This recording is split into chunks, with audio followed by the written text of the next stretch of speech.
Primero de Samuel, capítulo 7. Vamos a aprender el consejo de la palabra, más de lo que hemos aprendido, disculpando a los de las redes sociales. Hoy iniciamos más tarde, pero hemos aprovechado el tiempo como iglesia local. Dios nos ha impartido, nos ha puesto gracia, nos ha puesto favor y nos ha ayudado en esta mañana, nos ha activado en lo que quiere que seamos activados. Por eso de hoy en adelante nuestro lenguaje va a cambiar, nuestra manera de pensar va a cambiar. O sea, ya no vamos a lamentarnos que estoy solo, nadie me entiende. Si supieran cómo estoy, pero no anda pensando si supiera cómo está el otro. Hay que botar la mentalidad de víctima.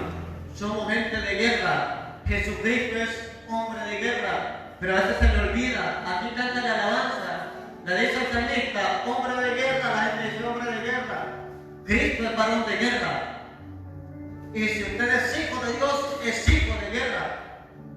Bueno, no para guerrear contra personas, sino para guerrear contra demonios, contra la escasez, contra la enfermedad, contra la depresión, contra la amargura, contra la tristeza. Usted tiene autoridad. Nunca se le olvide. Y hoy se lo remarco, es que esta fecha, junio, usted tiene autoridad. Nunca se encierra en depresión, es decir, tengo que llamar a líder, tengo que llamar al mentor. Reprenda, usted toma esa autoridad ahí en su casa, eche fuera todo demonio. Por un camino viene, sáquelo por siempre, que se vaya en el nombre de Jesús. Usted es débil sin Cristo, pero en Cristo tiene fuerza espiritual. Mentalidad de guerrero. Voy a hablar bajo el título La casa de Abinadab y la casa de Obed-Edom. La casa de Abinadab y la casa de Obed-Edom. Abinadab, al final con B. Abinadab, la casa de Abinadab y la casa de Obed-Edom. Vamos a ver a la luz de la palabra qué pasó en la casa de Abinadab y qué sucedió en la casa de Obed-Edom. Aunque la de Obed-Edom no voy a hablar mucho porque ya hablamos. Hace 2 domingos hablamos, no seguimos con este mensaje porque tenemos el tiempo de siembra. Entonces hablamos de siembra. Hablamos de siembra. Entonces hoy seguimos. El domingo, hace 2 domingos vimos las bendiciones que recibió Obed-Edom por recibir el arca o por aceptarle en su casa. Y aprendimos que recibió 8 bendiciones. Esas las tiene anotadas ustedes. 8 bendiciones recibió Obed-Edom por recibir el arca en su casa. O sea, si usted recibe la presencia de Dios, va a ser grandemente bendecido. Si usted tiene una célula en su casa, va a ser grandemente bendecido. Si usted lleva la palabra a una casa, va a llevar la bendición. Escuche, primero de Samuel capítulo 7, versículos 1 y 2. Dice: estuvo el arca de Jehová en la tierra de los filisteos. 7. Vinieron los de Kiriat Jearim y llevaron el arca de Jehová y la pusieron en casa de qué. Ahí está el nombre, miren por si lo escribió mal. Repito, primero Samuel 7, 1 y 2. Y vinieron los de Kiriat Jearim y llevaron el arca de Jehová y la pusieron en casa de Abinadab, situada en el collado, y santificaron a Eleazar, su hijo, para que guardase el arca de Jehová. O sea, Eleazar lo santificaron, o sea, era sacerdote. Abinadab era levita porque no podía estar el arca en un lugar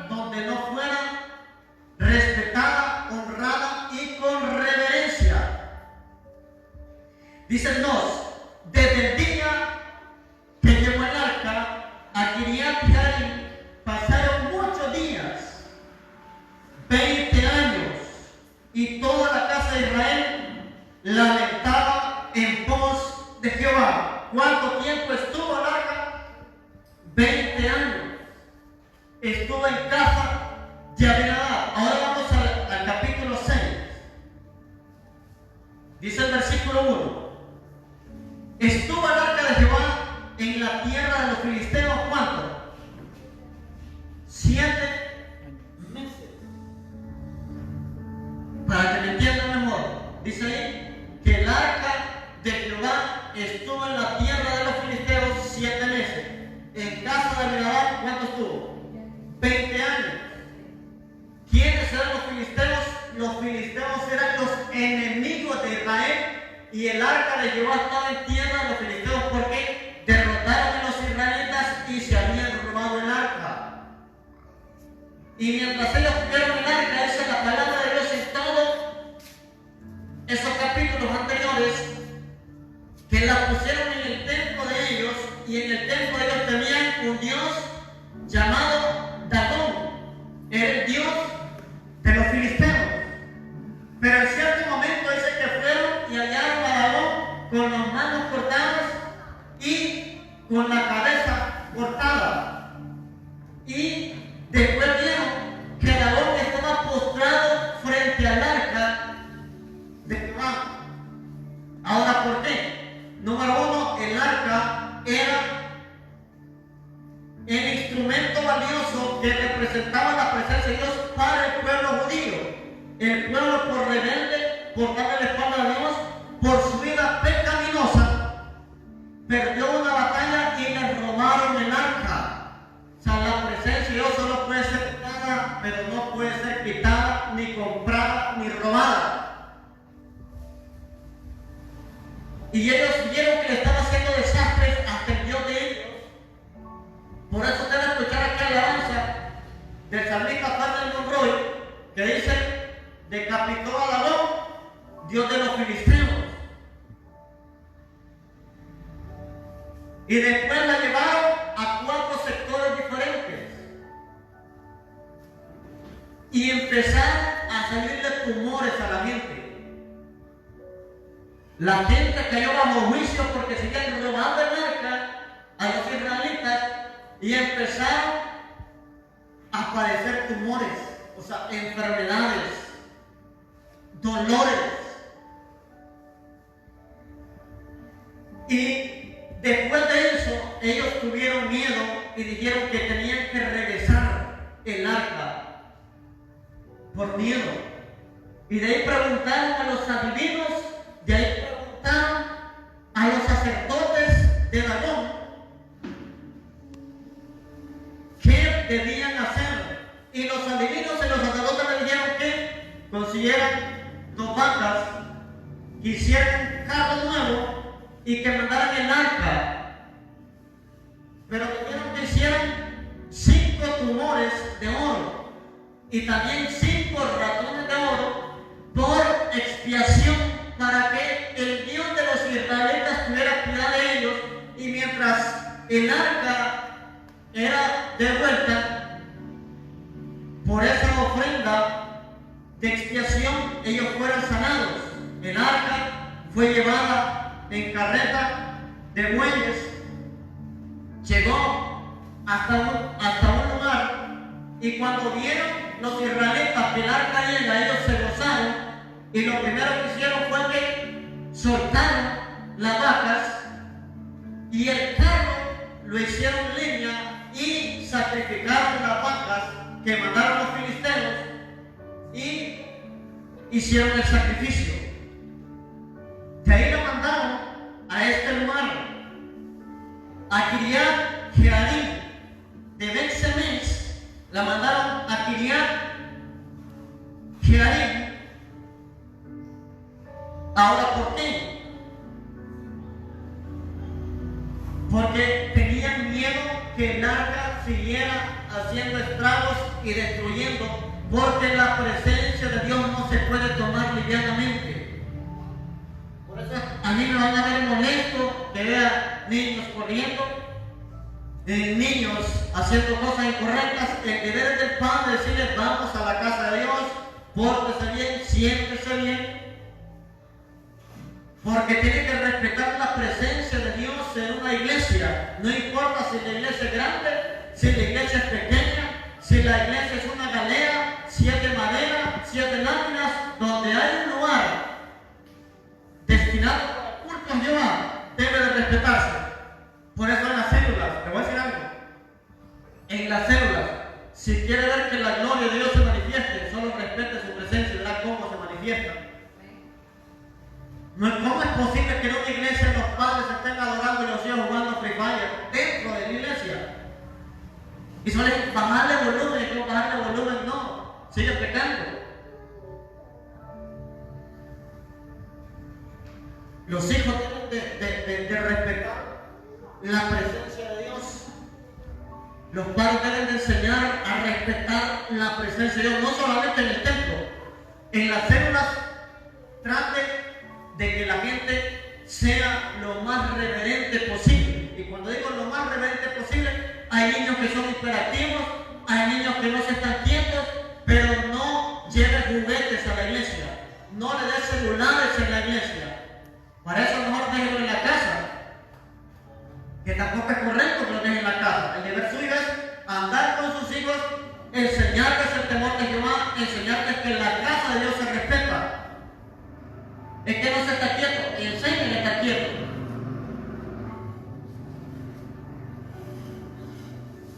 Y verá que Dios se va a empezar a mover cuando comience a honrar la presencia de Dios en los hogares. Verá como Dios empieza a activar lengua, se va a activar la profecía, se va a activar la sanidad, se va a activar los milagros, se va a activar la liberación. Porque nadie quiere estar donde no es bienvenido. Nadie quiere estar donde no le esperan y nadie quiere estar donde no le hacen caso. O sea, yo sé que usted se va a un lugar y no le hacen caso, yo sé que no vuelve. Entonces, ¿cómo queremos que Dios se manifieste si lo estamos ignorando, si lo tenemos en poco, si no lo respetamos, si no lo valoramos, si no enseñamos a nuestro hijo o nuestra hija puede respetar al presidente, puede respetar a los mayores de edad, tiene que respetar a los ancianos, tiene que respetar a las demás personas, pero jamás le enseñamos a respetar a Dios, ya que Dios no lo vemos? Entonces se les hace más difícil enseñarle, pero hay que enseñarle a los hijos a respetar la presencia de Dios. En cualquier momento van a hacer ruido, sí, en cualquier momento van a hacer bulla, sí, pero no con juguetes, no con celulares, no se van a estar agarrando a trompadas adentro de la iglesia por un carrito, por un juguetillo. ¿Por qué enseño de esta manera? Porque hay muchas iglesias donde no hay aulas para niños y a veces los niños tienen que estar ahí toda la reunión. No hay un espacio por aparte. Hay iglesias que tienen un lugar solo para niños. El predio grande es diferente. Pero en el tiempo de la alabanza, ellos también tienen que estar adorando. Ellos también tienen que estar danzando. Ellos tienen que estar metidos. Para cuando venga el mensaje, ellos vayan a su aula y reciban alimento espiritual de acuerdo a la edad de ellos.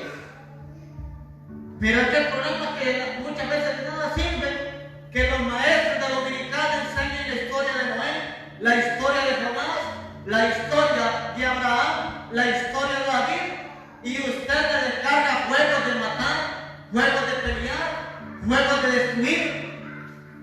Hay juegos saludables, pero de nada sirve que aquí profeticemos vida si con el celular solo juegos de matar están descargando. Supervísale el celular a sus hijos. Dios es un Dios de vida. Entonces estuvo 7 meses el arca en los filisteos. En los filisteos. Estuvo 20 años el arca en casa de Abinadab. En los filisteos, ¿qué ocurrió? Se llenaron de tumores. Ahora, ¿por qué? Porque el arca se la robaron, el arca fue robada, el arca fue quitada. El arca fue quitada. El arca fue robada. En casa de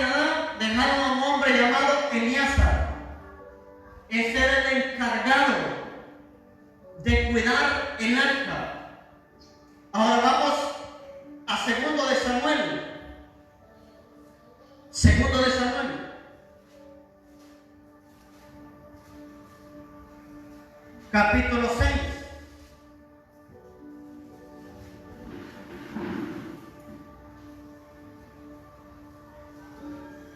No hay nada más bonito que la presencia de Dios.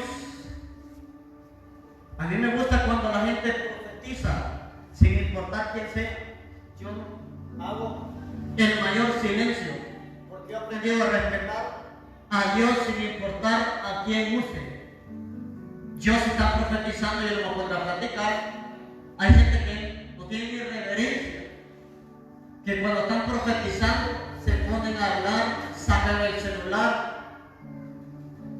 Bueno, aquí no, será porque lo regañan. Pero me ha tocado ir a lugares donde no tienen reverencia a la voz de Dios, a la palabra predicada.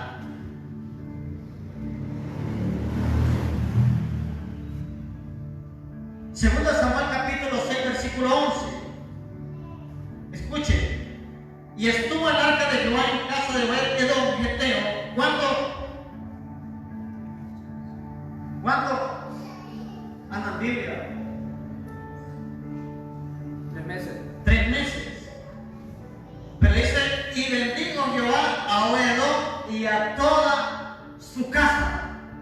Escuche muy bien los 3 lugares donde estuvo el arca de pactos, que no era el templo, ni el tabernáculo de reunión de Moisés. Primero, se la llevaron robada a los filisteos y estuvo 7 meses. En esos 7 meses le produjo derrota al Dios de ellos, produjo enfermedades y tumores en los cuerpos, luego es trasladada y la dejan en el lugar de Abinadab, en la casa de él. Al hijo de Abinadab llamado Elíasar lo dejan como sacerdote principal para que la cuide. Ahora, ¿cuánto dice que estuvo? 20 años. Pero ahí usted no va a leer que Jehová bendijo a Abinadab y a su casa en 20 años. Y por eso le digo, cuide la presencia de Dios. Cuide la presencia de Dios. Porque una célula puede estar en un lugar por 50 años y no va a haber ni un milagro, ni una liberación, ni provisión financiera, no va a haber sanidad en los enfermos, porque muchas veces actuamos religiosamente, vamos al culto, vamos a la célula, vamos a predicar, pero no hay una expectativa de hablar en lengua, no hay una expectativa de que Dios nos sane, no hay una expectativa de que Dios sane. O toman livianamente eso y eso se pierde, la atmósfera se pierde.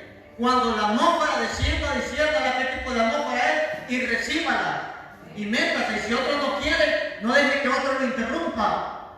Métase usted. O sea, si otro no quiere, métase, que arrebate usted. Es como cuando va a un cumpleaños y anda alguien ahí mal del estómago y le dice a la que está repartiendo comida que no, tráemelo para mí. Doble porción. Entonces lo mismo en lo espiritual, va a arrebatar el más listo, él va a saltar el que no se empacha de la presencia de Dios. Hay gente que ya no se empacha de la presencia de Dios. Entonces en 20 años no fue bendecido, en 20 años no recibió nada y Obed-edom en tan solo 3 meses fue altamente bendecido.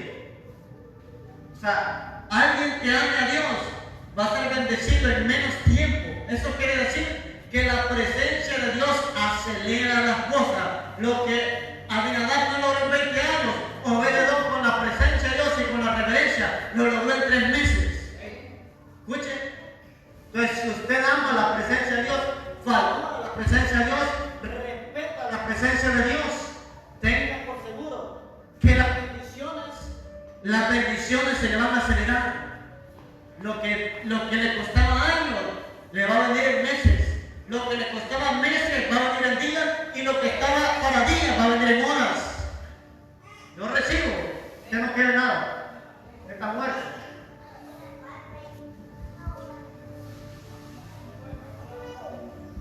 Esto es el aceleramiento. No podemos provocar aceleramiento sin la presencia de Dios.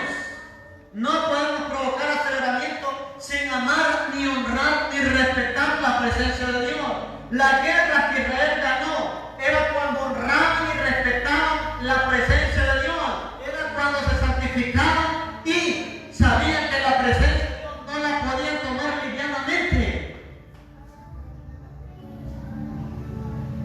Ahora, ¿quién era Abinadab? Era un levita, era un sacerdote de la tribu de Judá. Por consiguiente, era un hombre que conocía la ley de Moisés, conocía las escrituras y sabía cómo tratar la presencia de Dios. O sea, Abinadab no era cualquier hombre. Él sabía toda la ley, sabía cómo tratar el arca de pactos o la presencia de Dios. Ahora, por eso fue que a él se la confiaron. Pero ¿sabe cuál fue el problema de Abinadab? Él fue sacerdote, el que cuidó el arca, responsable fue un hijo de él llamado Eleazar.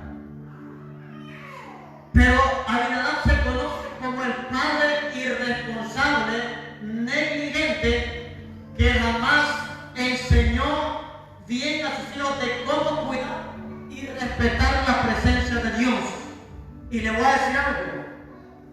Usted como padre, si no enseña a sus hijos, eso le va a traer estancamiento. Eso le va a arrebatar la bendición. Lo malo que sus hijos hagan, le va a estancar la bendición a su casa. Le va a estancar la bendición a su hogar. Por eso debe de enseñarles desde pequeños, para que la bendición no se estanque. Este hombre Abinadab no enseñó a sus hijos correctamente cómo amar, cómo respetar, cómo valorar la presencia de Dios. Para ese tiempo era difícil que el arca de pactos estuviera en una casa.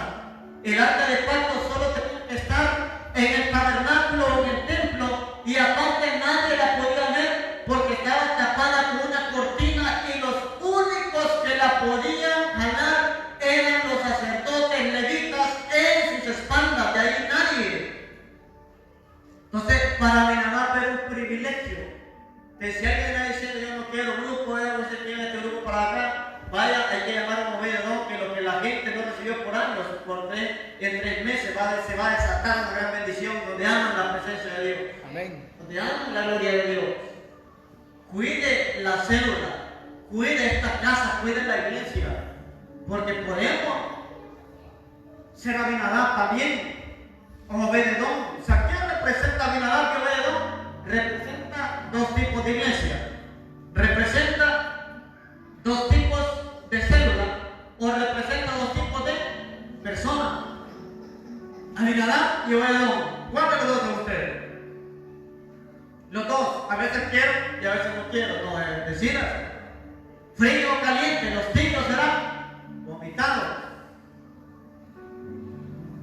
Si es Abinadab, cambie mentalidad, aprecie la presencia y la gloria de Dios en su vida y en su casa, en su célula y en la casa de Dios. Por eso yo siempre que vea algo desordenado, yo siempre lo voy a exhortar.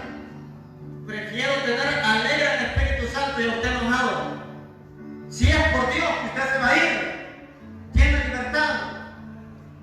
Si es por Dios que usted va a decir, me voy para otra iglesia, tiene la libertad, pero yo jamás le voy a faltar respeto al que dio la vida por mí. Jamás voy a ver en poco al Espíritu Santo. Debemos valorar la presencia de Dios. Debemos conectarnos en el Espíritu.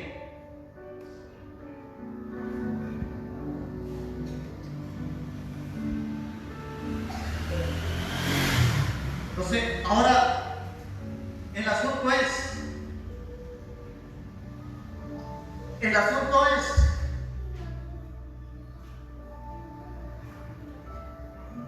que si Abinadab no podía con sus propios hijos, ¿cómo iba a poder con todo el pueblo de Israel?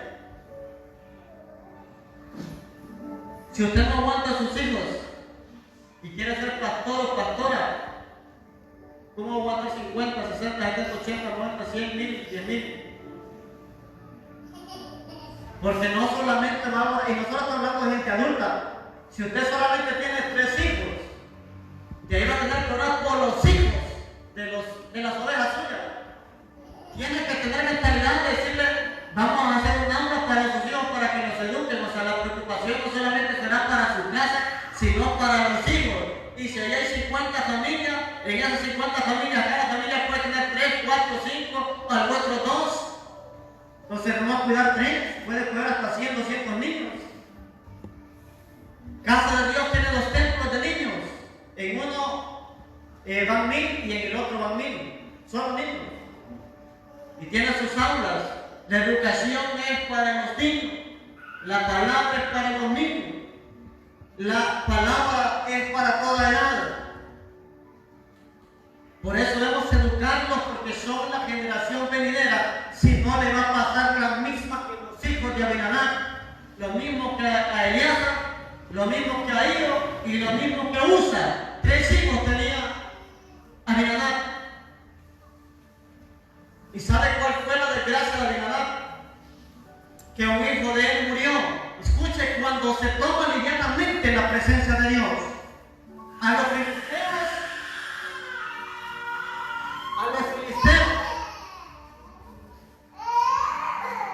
les produjo enfermedad. A Abinadab, la presencia de Dios le mató un hijo. Yo no sé qué será esto, que esto y otro aquí. Mire, si usted está metido en guerra, santifíquese. Si usted está metido en guerra, sea responsable. Si usted está metido en guerra, honre a Dios con sus finanzas. Honre a Dios. O sea, la guerra espiritual a todo el mundo le gusta. Pero la guerra espiritual tiene que estar alineado con Dios. Por eso Josué le dijo al pueblo, santifíquense, porque tenían que tomar protección, y si alguien no andaba alineado, venía derrota para el pueblo de Israel. Venía derrota. No estoy hablando de gente perfecta, pero purifíquese. Busque de Dios. Diga al Espíritu Santo, trata con mi carácter, trata con mi temperamento. ¿Cómo va a ministrar la presencia de Dios usted y después enojado con otro? ¿Cómo va a estar profetizando y a la gente después enojado con otro? Usted tiene que tener carácter, tiene que parecerse a Cristo, tiene que reflejar al Espíritu Santo. Uno de los símbolos del Espíritu Santo es paloma. Y una paloma es un animal manso, sencillo. Entonces, dígale a Dios, cambia mi carácter, cambia mi temperamento, ayúdame a mejorar. No diga yo así soy, si no Dios lo va a quebrantar y le va a doler más. Si usted es hijo de Dios, Dios lo va a quebrantar. Los quebrantamientos no vienen para matarlo, pero sí vienen para alinearlo. Entonces, ¿cuál fue el gran problema de Abinadab? Les dije, Abinadab perdió un hijo. Ahora se lo voy a contar para que me entienda mejor. Tuvieron miedo de que el arca siguiera haciendo problemas. 20 años estuvo en la casa de este hombre. Después David mandó a traer el arca.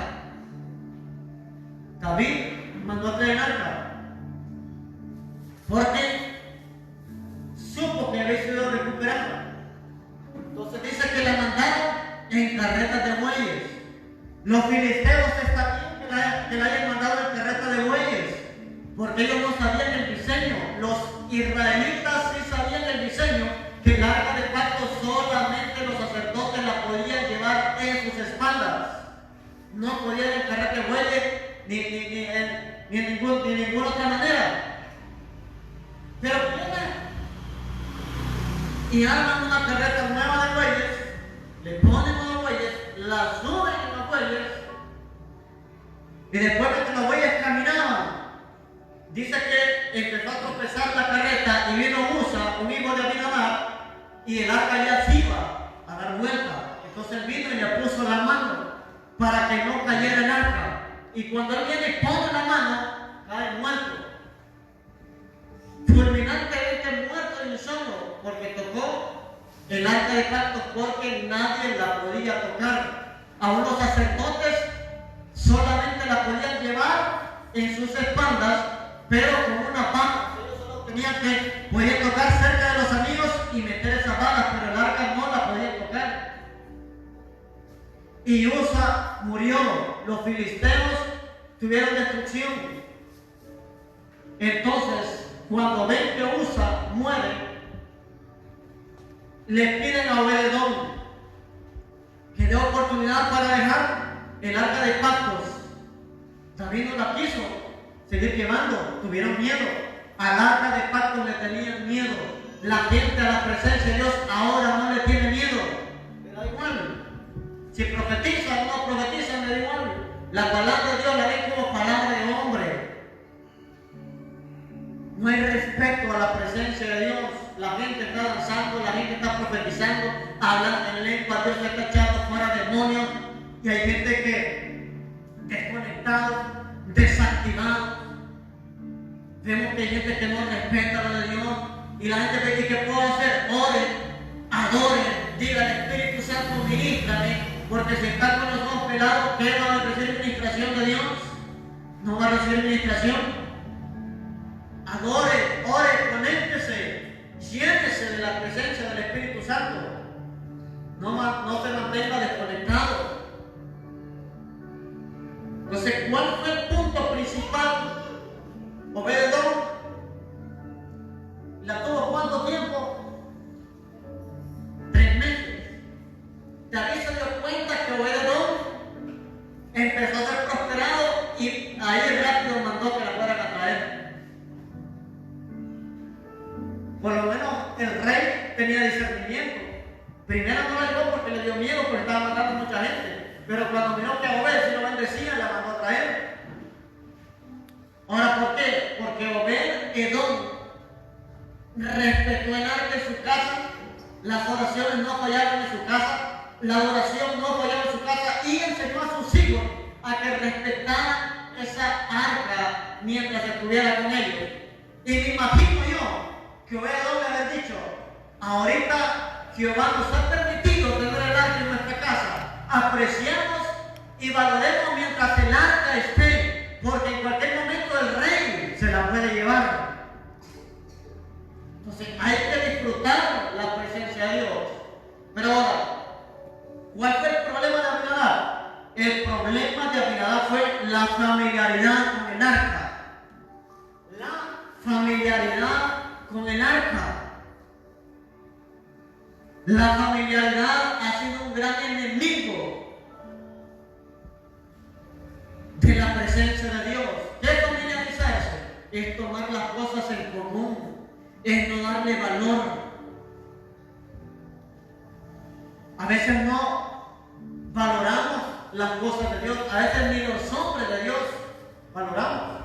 ¿Saben cuando se pierde el valor de alguien? Cuando se familiariza. Familiaridad es acostumbrarse a esa persona. A Jesús le pasó. ¿Qué dijeron de Jesús cuando se familiarizaron? No es el carpintero, hijo de José y María. Y no están aquí con nosotros también sus hermanos. Una vez le dijo un hombre de Dios a una persona que viniera aquí para que yo orara por ella. Era una mujer, una señora. Dice que le dijo: yo quiero que usted ore por mí. Mire, yo puedo orar por usted y usted donde vive. Y le dijo: Dios por este sector. Mire, yo conozco un varón, ahí un siervo de Dios, para que vaya donde él y que ore por usted. Yo siempre voy a orar por usted aquí, pero vaya donde él. Y dice que la mujer le dijo: pero yo quiero que un siervo de Dios ore por mí. No, si él es un siervo de Dios, por ahí, por el lado donde usted vive, por ahí, en la iglesia.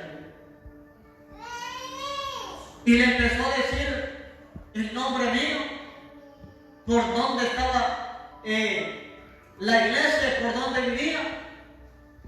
Y dice que, ese muchacho, yo no miro que va a jugar pelota al campo, por ahí pasa por la casa. Un delgadito es padre. Ya lo conozco. Yo quiero que un hombre de Dios ore por mí, no él. ¿Qué él le dijo? Y aparte yo con ella nunca he tenido relación, solo de pasado la mirada. Entonces, ¿qué le dijo? O sea que usted me mira como un gran hombre de Dios, a mí como un siervo de Dios, le dijo. Le voy a decir algo. Yo cuando ocupo oración, voy donde Él. Cuando yo necesito oración, voy donde Él. Yo oro por montones de personas. Él se mira joven, menos joven que nosotros, pero yo siempre lo he visto como un gran hombre de Dios. Y Él me ha ayudado bastante a mí. Dice que le dijo, y para mí es un siervo de Dios, y yo donde Él he ido. Por eso le digo que vaya donde Él, porque yo voy donde Él. Él dice que se te va a asombrar. Entonces, a Jesús era normal, que Jesús fue carpintero. De manera que es un chiste que le llaman carpintero. Jesús estuvo trabajando con su padrastro José, con el padre de crianza José. Y él estuvo durante años trabajando en el taller de carpintería de su padre, y él se manifestó hasta los 30 años. Entonces la gente sabía que él hacía sillas, puertas, muebles, de esos yugos, de todo lo que tiene que ver con madera. Entonces, para la gente Jesús no era hijo de Dios, para la gente Jesús era el carpintero.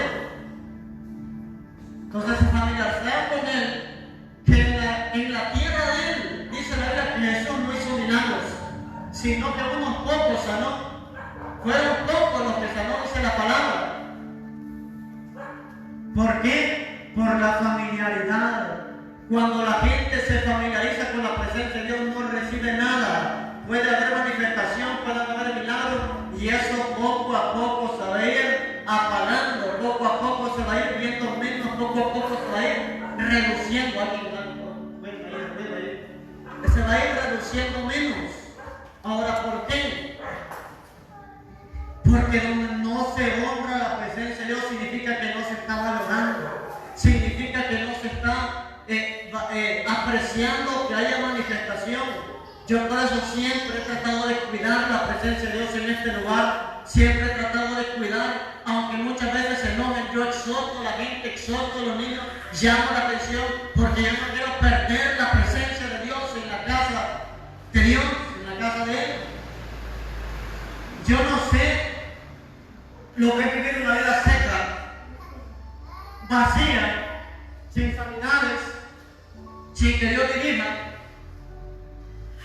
Creo que un evangelio así es como estar descarriado. Un evangelio sin sanidad, un evangelio sin milagros, un evangelio sin liberación, es como estar descarriado. Pero un evangelio de reino es donde va a haber manifestación, lenguas, interpretación de lenguas, sanidades, milagros, liberación, prodigios, manifestación de Dios, voz de Dios, dirección de Dios. La familiaridad. ¿Qué significa la palabra familiaridad?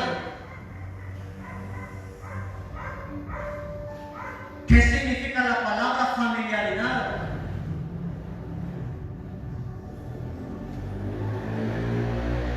Ahora, este concepto viene de familia. Este concepto viene de familia. La familiaridad viene de familia. Ser familia, tener familia no es malo. Pero la familiaridad sí es mala y es dañina. Ahora, ¿por qué la palabra familiaridad?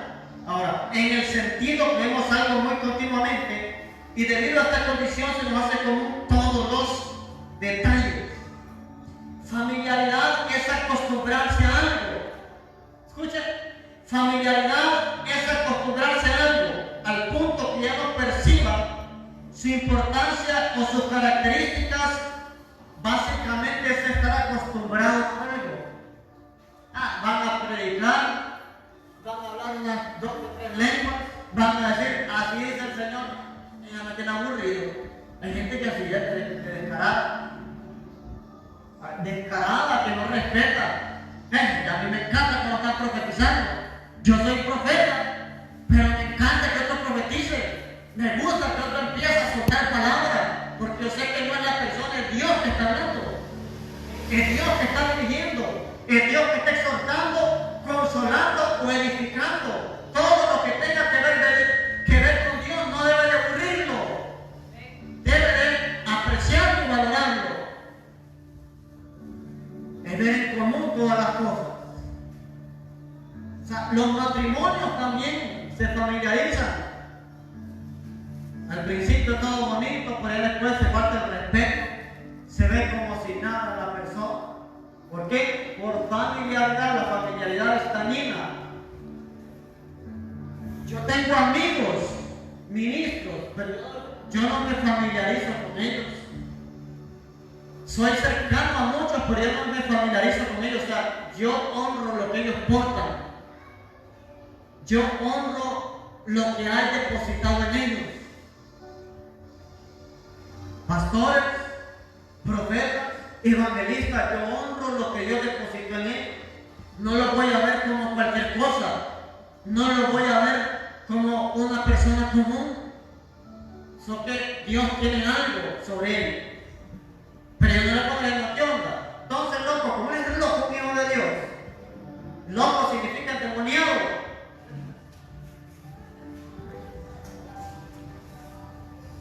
Dios le bendiga.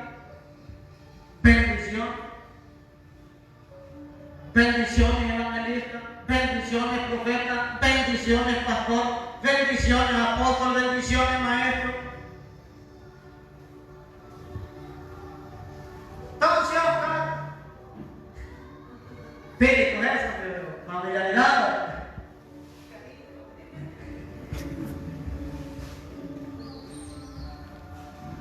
Por eso yo recibo bastante de los hombres de Dios. Yo los aprecio y sé y valoro lo que he depositado en ellos. Y así es como yo he recibido mucho de muchos hombres de Dios, locales e internacionales he recibido. Entonces no se acostumbre a lo que portan. Eliseo jamás se familiarizó con Elías. Siempre lo vio como el profeta Elías. Siempre lo vio como el maestro de él. Siempre lo vio como el que iba a impartir sobre él. Aparte que el carácter de Elías no era un carácter fácil, era duro, era pesado. Pero mamá, entonces Elías, ¿qué onda? Vamos a ir a organizar mañana. Mamá, le dijo Elías.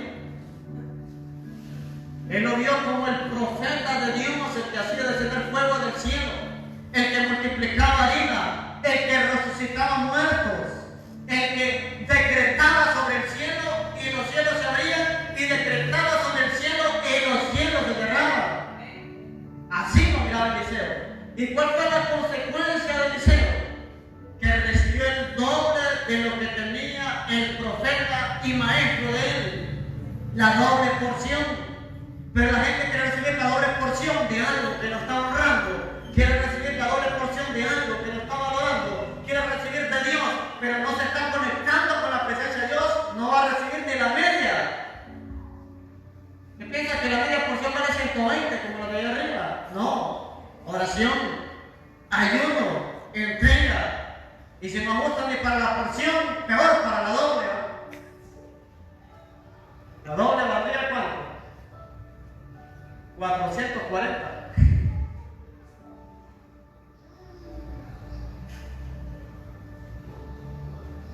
No se familiarice con las personas. Aquí respete al líder, respete al mejor, respete a todos, valore lo que es su hermano, valore lo que hay en su líder, valore lo que hay en lo demás, en nosotros. Ahora, ¿por qué la Biblia no dice que Abinadab y su casa fueron bendecidos? O sea, ¿por qué la Biblia no dice que en la casa de Abinadab fueron bendecidos y en la casa de Obed-Edom sí? Aquí solo hay que usar la lógica. Si no dice que Abinadab fue bendecido, fue porque no fue bendecido. Y si dice que Obed-Edom en 3 meses fue bendecido él en su casa, es porque ahí sí hubo bendición. Donde no hay, no es necesario describirse. Escuche, el arca estuvo 20 años en casa de Abinadab. Y cuando David fue a sacar el arca, sus hijos eran jóvenes. Esto de entender que sus hijos eran niños y se acostumbraron a ver el arca cerca de ellos. Los que transportaban el arca si eran jóvenes. Y el arca, ¿cuánto estuvo? 20 años. Entonces, si ustedes siguen de la palabra, cuando el arca llegó a la casa de este varón, los jóvenes que trasladaban el arca eran niños. Y de niños Abinadab no les supo enseñar el respeto y el valor a la presencia de Dios. Por eso siempre digo, padres, enseñen a sus hijos el respeto, el valor a la presencia de Dios, para que no les vaya a pasar la teguza, que mueran. Y cuando digo mueran, no le estoy diciendo físicamente. Pueden morir espiritualmente. Usted puede haber sido muy ungido, pero si a sus hijos no les enseñó, no les formó, después van a andar muertos espiritualmente. Y usted como sacerdote de Dios, como ministro de Dios, y sus hijos muertos espiritualmente, entonces empieza a enseñarles. Y si por cualquier razón los hijos en la adolescencia se quieren apartar, lo que usted les enseñó bien jamás se les va a olvidar, y esa semilla hará que vuelvan a Cristo. Amén. Hará que vuelvan a Él. Pero si no se les enseña, van a tener graves consecuencias. La familiarización no es solo acostumbrarse a las cosas buenas, sino valorarlas, sino también es acostumbrarse a una vida de pecado. No, el arca está en la casa. Yo miro que ando medio mal, torcido, pero como el arca está ahí y no me pasa nada, no me muerto, va a seguir. No se familiarice a que Dios lo utilice y estar en pecado. Los dones son irrevocables, pero Dios le va a pedir cuenta, porque Dios lo que quiere es una gente santa y que busque a Dios y que ame la presencia de Dios. No puede estar haciendo desastre y ministrando la presencia de Dios.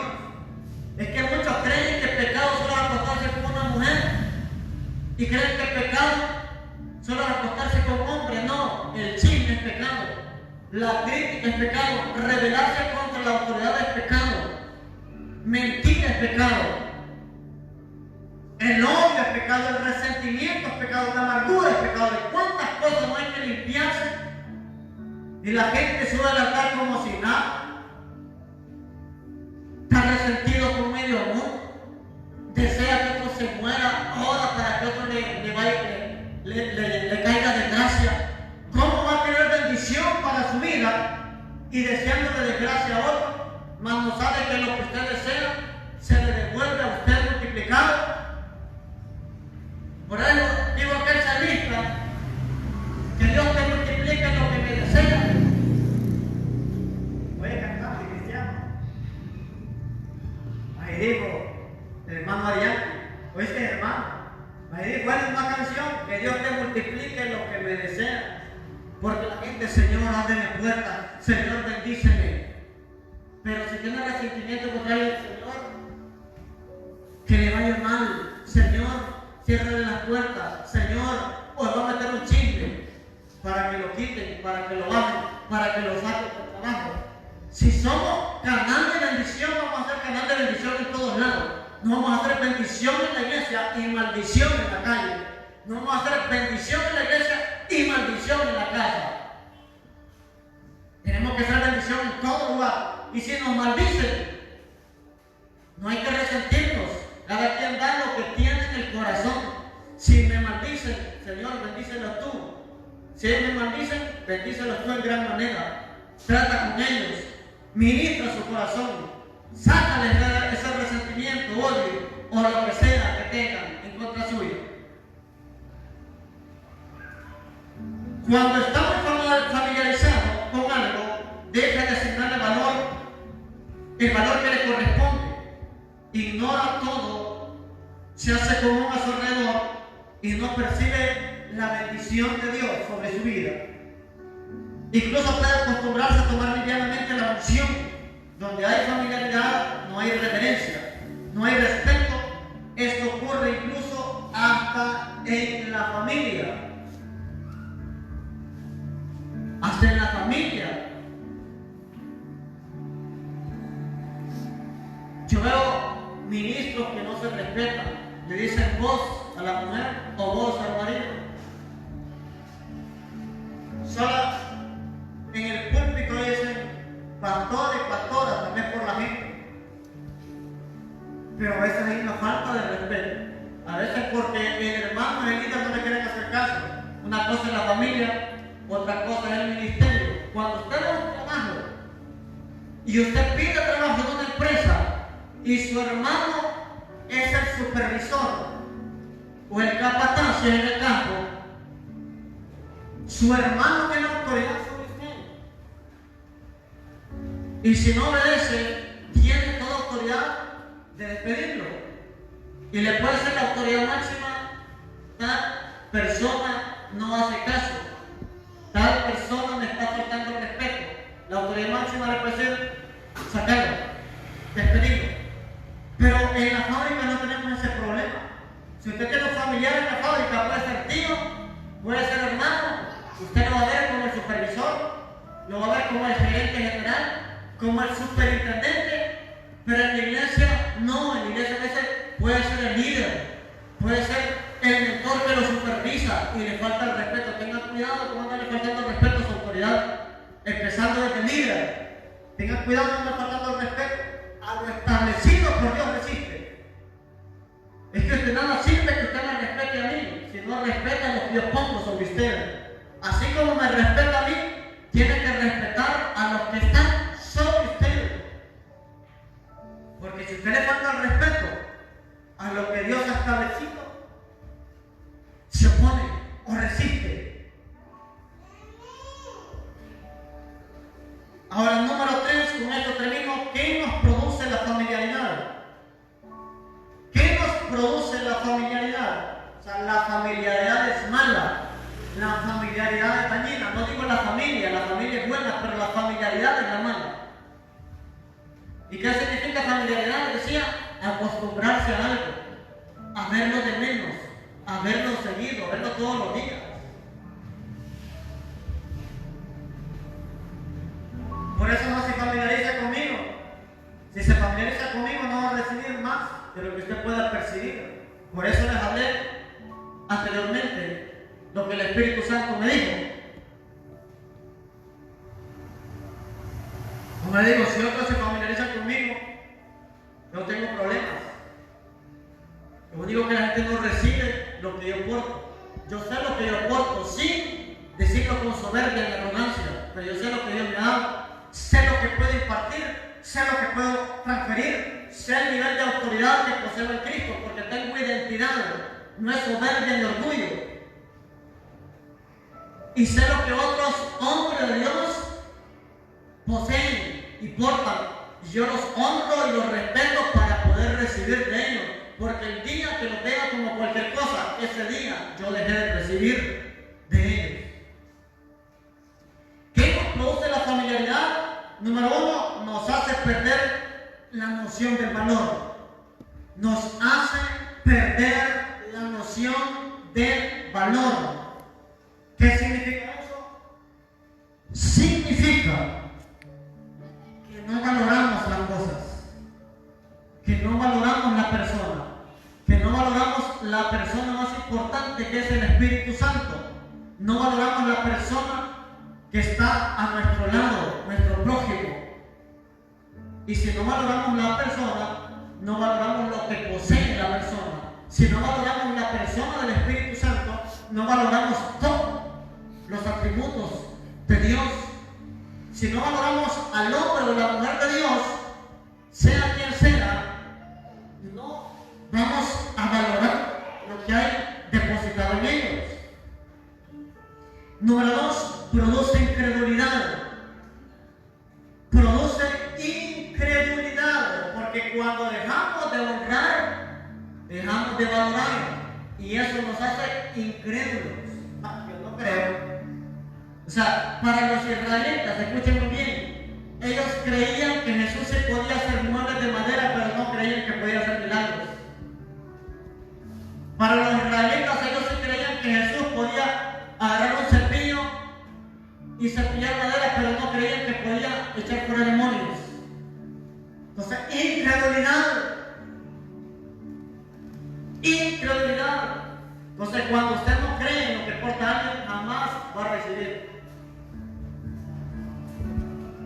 Número 3, produce pérdida de alegría. Produce pérdida de alegría. Salmo 68:3, búsquelo. Salmo 68:3.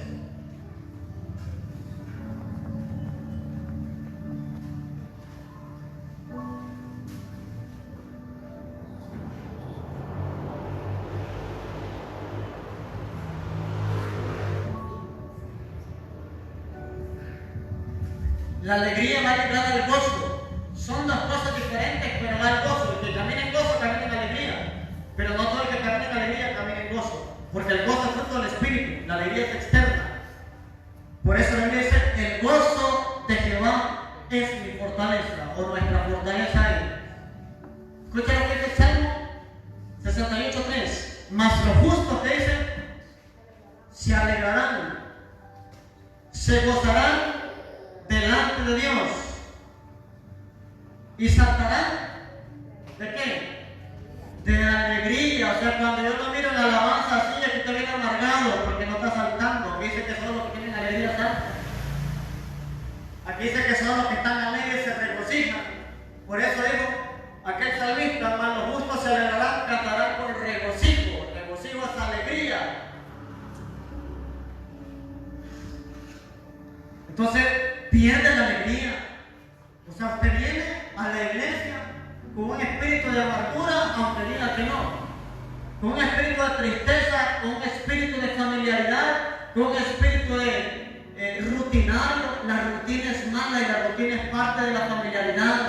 No, yo sé que al llegar a la iglesia van a leer la Biblia, van a orar, van a recoger la ofrenda, van a cantar 3 cánticos de adoración y 2 de júbilo, van a predicar y para la casa.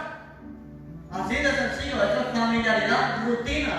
Usted tiene que venir y decir, Señor, como dice tu palabra, entrar por tus puertas con acción de gracia, por tus atrios con alabanza. Yo voy a alabar y bendecir tu nombre.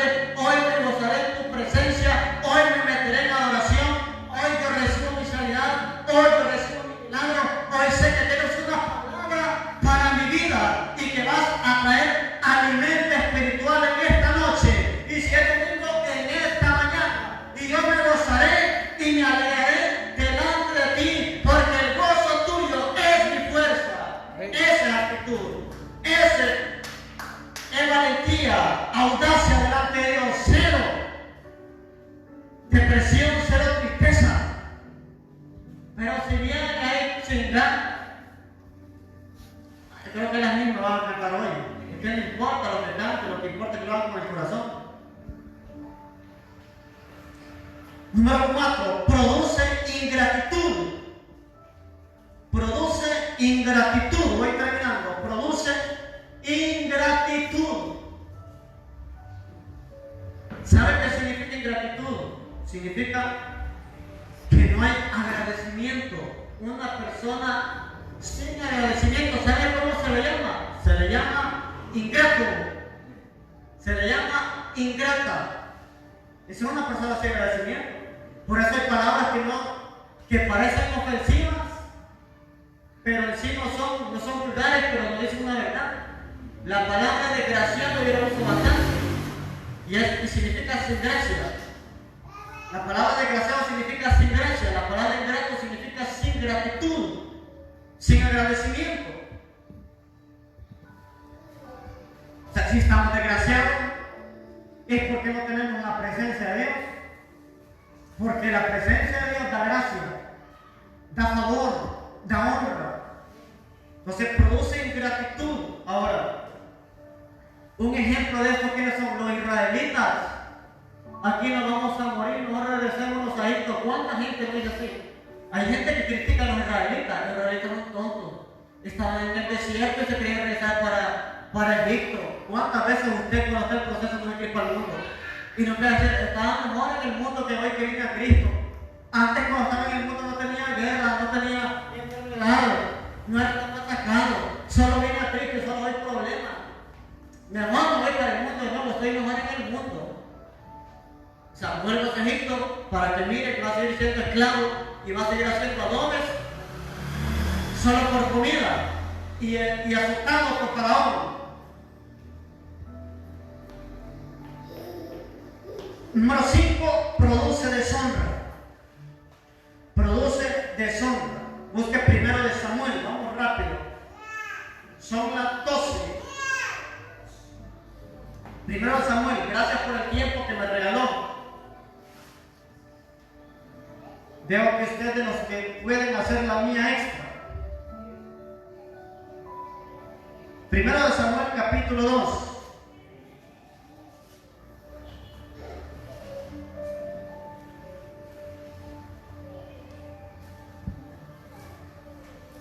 Creo que hemos hablado claro y específico, de manera bíblica, que es lo más importante y lo correcto. Entonces, número 5, produce deshonra. La familiaridad produce deshonra cuando usted no honra a alguien o a Dios. La falta de honra significa deshonra. Y escucha lo que dice 1 Samuel capítulo 2, versículo 30. ¿Lo tiene? Dice: por tanto, Jehová, el Dios de Israel, dice, esa es palabra de Dios a través del profeta. Por tanto, Jehová, el Dios de Israel, dice: yo había dicho que tu casa y la casa de tu padre andarían delante de mí perpetuamente. Mas ahora ha dicho Jehová, escuche, nunca yo tal haga. Pero escucha esta palabra: porque yo honraré a los que me honran, y a los que me desprecian serán tenidos en poco. Y apréndaselo, para que no ande diciendo, la Biblia dice Dios honra a los que le honran. Lea a ver si dice ahí. Para que no diga, dice la Biblia, mi pueblo pereció porque le faltó conocimiento. Busque Oseas 4:6, la Reina Valera 1960, a ver si es así. Dice, mi pueblo fue destruido porque le faltó conocimiento. No dice, pereció. No sé si otra versión lo dice, pero el problema es que alguien dice, algo se lo graba porque no lee la Biblia y así lo repite. O sea, si alguien se le hubiera antojado hace años decir, Jehová es mi pastor y todo me sobrará, creo que ya a alguien se le ocurre. La Biblia dice, Jehová es mi pastor y todo me sobrará, pero pues no porque lo leyó, sino porque lo escuchó. Entonces, repito el versículo, la última parte: yo honraré a los que me honran, y los que me desprecian serán tenidos en poco. Entonces, Él siempre honrará a los que lo tienen en estima, a los que valoran su presencia. Obed-edom lo honró y fue honrado por Dios.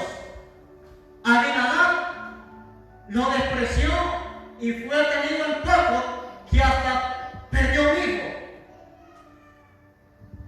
Hasta se le murió un hijo. Y el último, produce estancamiento. Produce estancamiento. Cuando la presencia de Dios está, ¿qué sucede? Aceleramiento. Cuando la presencia de Dios no está, ¿qué sucede? Estancamiento. Lo opuesto del aceleramiento es el estancamiento. Porque cuando ya su especie no acelera, se detiene, frena. Porque si usted no prende el acelerador, se le va a apagar el carro, se le va a apagar la moto. Entonces, cuando no hay aceleramiento, hay estancamiento. Entonces, acelere, paso, camine de la mano de Dios. No se detenga a menos de que Dios le diga, es tiempo de descansar, es tiempo de tomar un descanso. No de orar, de ayunar, sino muchas veces usted va a tener que descansar en la presencia de Él. El pueblo de Israel se detenía cuando la nube se detenía, avanzaba cuando la nube avanzaba. Entonces hay tiempo para todo, pero que seamos como Obed-edom, que las cosas se aceleran. El estancamiento que tuvo Abinadab por 20 años, Obed-edom lo recibió en 3 meses. Póngase.